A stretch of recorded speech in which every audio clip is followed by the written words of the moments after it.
Welcome back. We'll be starting with Business Day. And on Business Day, we have Ethiopia's grain gains cast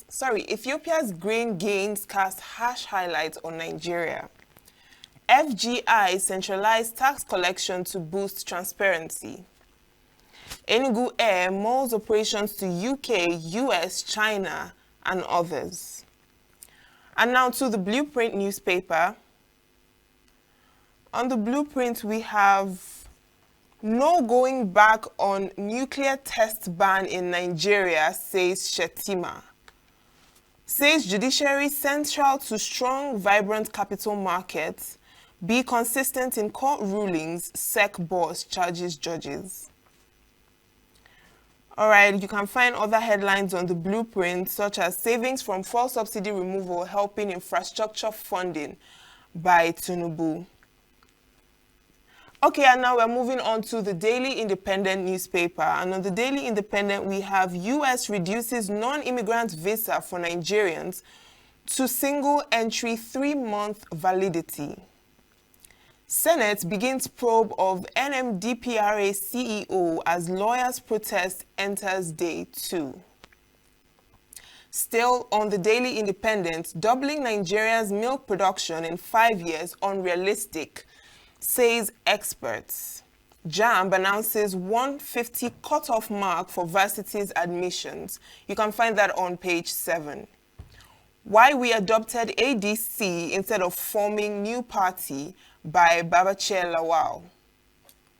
Senate pledges not to joke with concurrence bills from reps, with rider to pass more tighter disciplinary rules after Natasha incident. Ignore noisemakers, we are not planning to expel Obi, says LP. Still on the 2027 election, ADC has no preferred presidential aspirant, says David Mark. APC mocks ADC over allegation of intimidation against coalition. Finally, on the Daily Independent, 90% of bandits terrorizing Katsina live with us, says Governor Rada. You can find that on page 29. And now to the Punch newspaper. Natasha postponed Senate return as NAS awaits apology. Presidency blasts Obi as Ohaneze demands Kanu's release. On the 2025 admissions, JAMB sets 150 benchmark, bars under 16. You can find that on page 12. We have U.S. cuts Nigerians' visa validity to 3 months. 2027 presidency, Mark cautions Atiku Obi as FG slams coalition chiefs. With Riders presidency, Mark clash over Tinubu's reform, APC, PDP chieftains to join ADC in Borno, Gombe, Ondo, Jigawa. All these you can find on page 2. Customs, EFCC step up airport surveillance against money laundering. 3 school children, Okada rider, crushed to death in Oyo. And finally, Adeola will run for Ogun governor in 2027, aide confirms. Now, the Guardian newspaper. On the Guardian, we have LP factions differ on threat to expel Obi. That is on the news page 3. FG issues 3.5 million passports, saves 1 billion naira from reforms, says minister. 40% of Nigerian children malnourished, Shettima laments.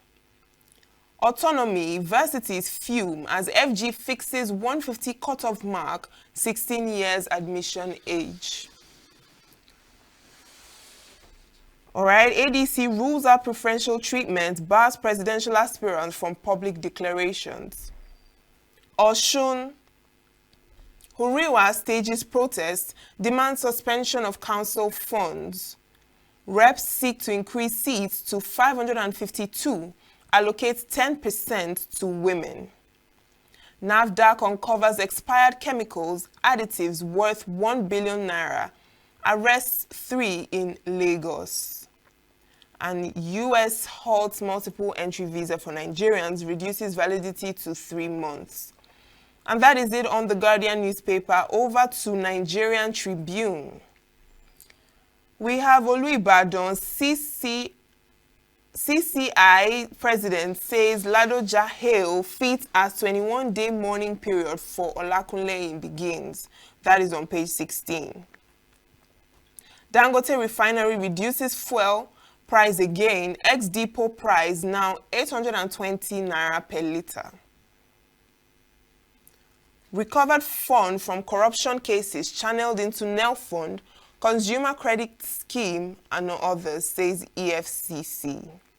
CBN ends loan waivers, orders banks to submit capital plans July 14. EFCC quizzes suspects as customs intercepts undeclared foreign currencies worth 653.9 million naira at Kano Airport.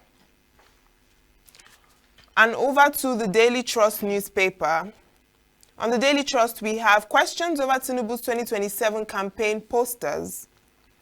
FG pegs admission age into tertiary institutions at 16. FCT primary school teachers suspend 3-month strike. 90% of bandits in Katsina indigent, says Governor Rada. Students accused of setting boyfriend ablaze. And FG hints at electricity tariff hike. That is on page 27. You can find all these and more on the Daily Trust newspaper. And to the Vanguard this morning, we have FG battles IMF over report on inflation, poverty, with rioters worries that such statements can turn the people against government. Notes body's adversary messages often in conflict with its lending stance. All right, 2027 ADC collapse in 6 months, says presidency. Mass defection hits PDP, other political parties in Borno. 97 lawyers to defend ADC, Mark Arebeshola. That is on page 5. FCT administration, Ireti Kingibe, Wike locked in verbal war. All right, and finally, we still have the U.S. tightens visa rules for Nigerians, limits validity to 3 months single entry. That is it on the Vanguard newspaper this morning and on our newspaper headlines for today. And moving over to our review this morning, the Oracle, Chris Maduka, is in the studio this morning. Good morning, Chris. Good morning, Uche. Good morning, the world, for joining us this morning. We thank God for His mercy and another day of life and opportunity to live. Yeah, you We're look not well. taking it for granted. Yes. You're looking ever bright, Uche. I'm jealous. Don't Okay, be. let's move on. From Business Day, this is another entry into our review. Ethiopia's grain gains cast harsh light on Nigeria. I am not always proud of when we are not looking within our own, and we're always jealous of our neighbors' success, because that's what we mean. Why should it? We have everything that God has given us to produce grains. Yeah. We have very fertile ground. As some agriculturists have said, almost half, more than half of Nigeria's occupied territories are arid farmlands. That if government with little effort can produce tons and tons of grains. Talk about green maize, for instance. We have the Sahel, the going up north towards Plateau, beautiful lands that can give us massive production of grains. And Nigeria could have become the highest producer of grains. So we go talk about Ethiopia, that people are looking into develop themselves. People here. And Nigerian headline editors are wonderful. They always want to make us look. Why should Ethiopia's grain gains cast a harsh light?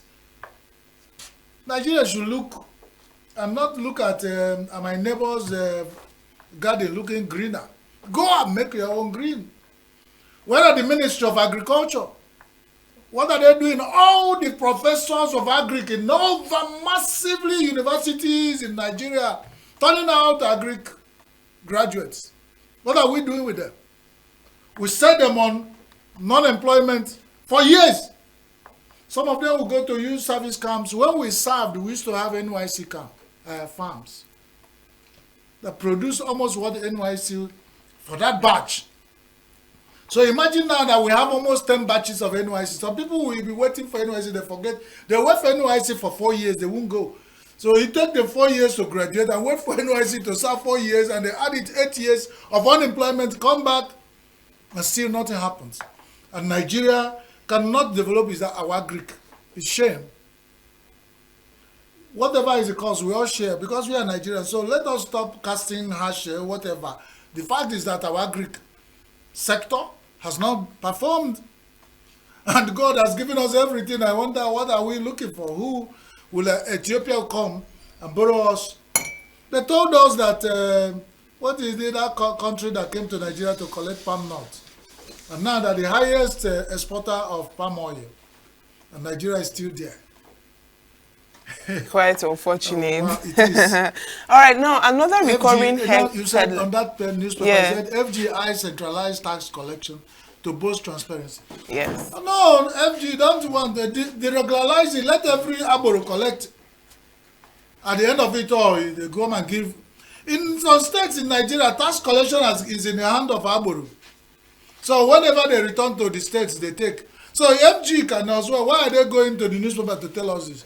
FG, give it as contract. People collect and give and pay back NG, whatever is left. And you say we're a country. It should have been centralized. And because I think whatever happened to FG, if they begin to digitize certain sections of our economy, then it will cast doubt to INEC. So that's why they don't want anything to work, if you ask me. Because collecting tax in Nigeria shouldn't be an issue again. So that if they do that, people will sit up and say, you collected tax through digital means, and I want to vote through digital means. So you begin to put pressure, but they just leave it. Because my father told me, when nothing is working, the crafty and greedy and wicked people gain. Nigeria has all it takes. So join the Committee of Nations in organized e-economy. And most of our problem will be solved. They will have accountability. But when individuals, I remember those days of our father, your father may go to the market on his high frame bicycle.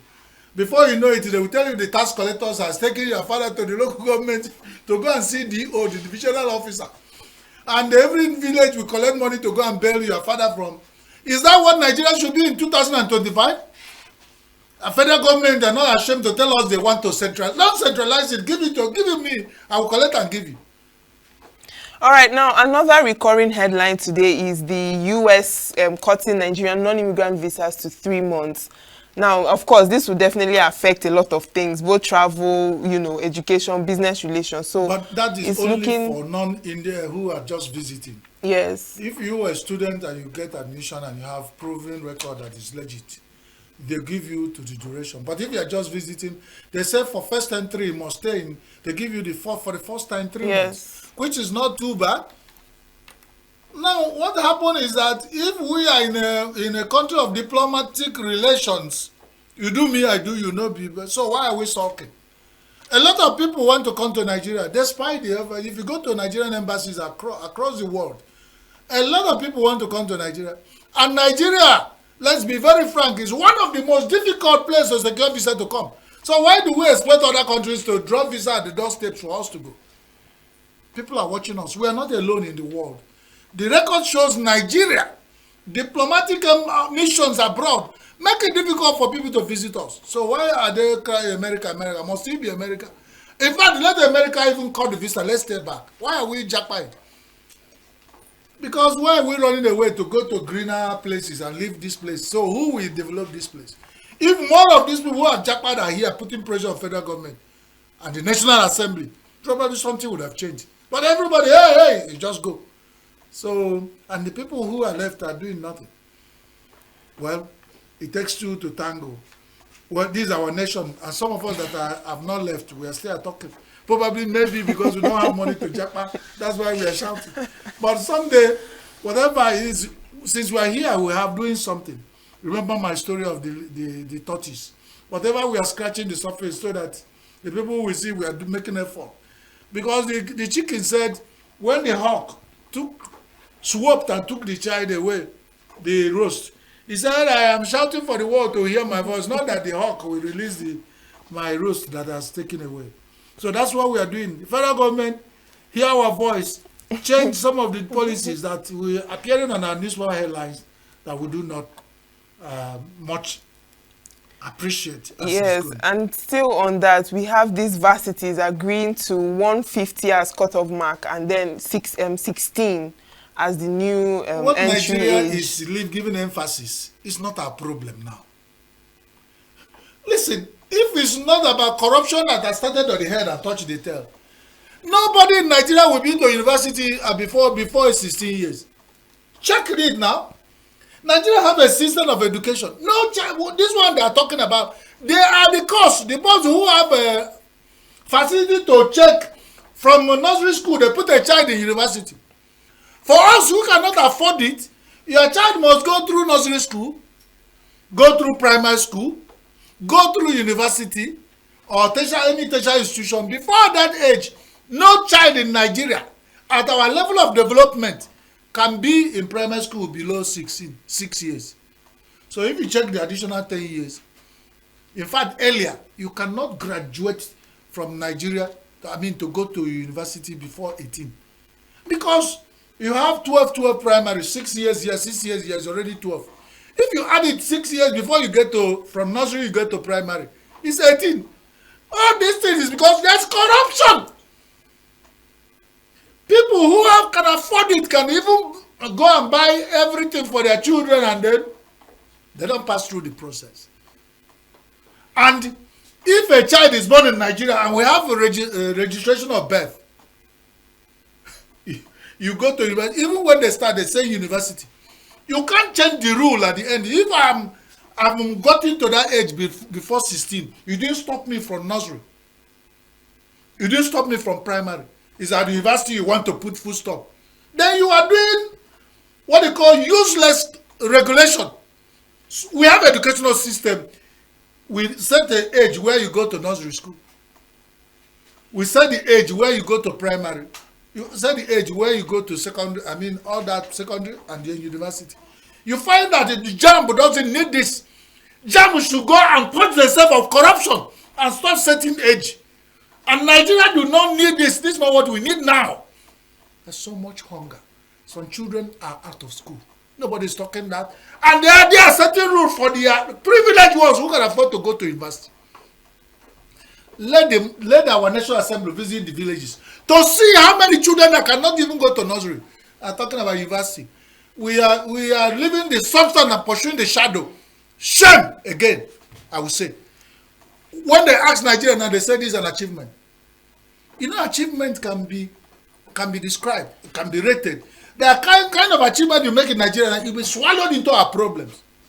It's certain time where you go to university. So you're saying that this decision it reflects a decline in our standards? It is, because there are certain things you begin to regulate. It means you don't have a control over the whole system. When things were normal, who cares because you don't know how you can beat it. But because the people here, in fact, Nigerians are fantastically corrupt. Somebody said it at the UK, in the Queen's, in the highest level of government, described Nigeria as fantastically corrupt. Nigeria has not gone to prove that wrong. And nobody defended it. So we have carried that description and we are behaving the way they described us. So everywhere is affected by corruption. Even now, very soon, they will still to arrest people who go to university. Is that what it means? If they already find out, you say, call, arrest and put you in jail. Instead of saying, the ones that have graduated, what do you do with them? So is their way off. So if there's some rumor has gone, those propaganda theory that certain people want to control the population of Nigeria. So instead of giving the ones who are graduated job, you want to regulate how many that go there so that you don't have more people to give job. We are confused. If you ask me, if the system is set, everything fall in line. But here, nothing. What we are talking about is once some people there, they will use this it's a distraction. JAMB should go and put whatever they did in the last JAMB exam they conducted. That thing, that sheet they gave out, the smell has not cleaned up. So they go back 10, 16 years. They are just bringing themselves up. If they have public image management, they should just keep quiet. All right, now I know you say you don't want to talk about it, but it's on the headline, 2027 election. This ADC accusing presidency of plotting to destabilize the party. We have... It's their word against the president. I told you that's all we hear now. Every newspaper, every day we come, ADC is federal government doesn't want that. Federal government, we say these people are telling lies. They are all distraction. And I think federal government is being distracted. They have left the substance and pursuing shadow. And it shows that federal government is insecure. Remember, there's what we call negative psychology. If you want to stop to respond to everything they say, then there's an issue. Why not concentrate instead of everything that ADC say you respond? It shows that even the rich can also cry. Because I remember when this thing started, APC the booger, everybody's coming to their party. Now, why are they worried? And for the best of it, the APC came into power under coalition. So they know whatever they describe this coalition and want to distract, even sue before coalition come, they already have court cases. But there's something Mark said. He said they have stopped anybody who has presidential ambition in their new coalition to keep quiet for once, so that they won't play into the hands of the enemy. Because nobody can go by just visiting a friend in the Dashu Asorok. And that put Asorok no. So even them that are building the coalition should also be more tactful. Because all these flippancy, talk, Nankulu that itikata cannot be gossiping the Mwebendo. Let the coalition not be beating their chests. Then even the more will not know where their strength lies. And that will be their doom. Because it is fight. And then they correct fight. Uche, me and you, the fight. Say, Uche, hit me here. Okay, I will hit you. No. The fight is whenever I feel is more painful, I go hit you. So that is it. Political fight. My only concern is that it's too early. If they had allowed 2025 to finish and they start this, we would have used the remaining 6 months of 2025 to ask federal government to reduce hike in telecom, hike in fuel price. But now you can't tell federal government anything. Everybody working in Asoro, I never knew people working in Asoro to respond to whatever the tantrum they throw to federal government until now. So there are even people there who can respond to everything the ADC says or do. And they're not responding to our life in the last 2 years that their principal officer at Asoro has put Nigeria. If you want to shave the hair, shave also the mustache. So if you are responding, if you have people who are in Asoro that are responding to our problem in Nigeria, then they respond to everything, not only to ADC. ADC is not our problem in Nigeria. If it's a problem to certain section of Nigeria or to Asoro, let them go and sort it. Asoro on Nigeria duty, 240 million Nigerians is depending on Asoro.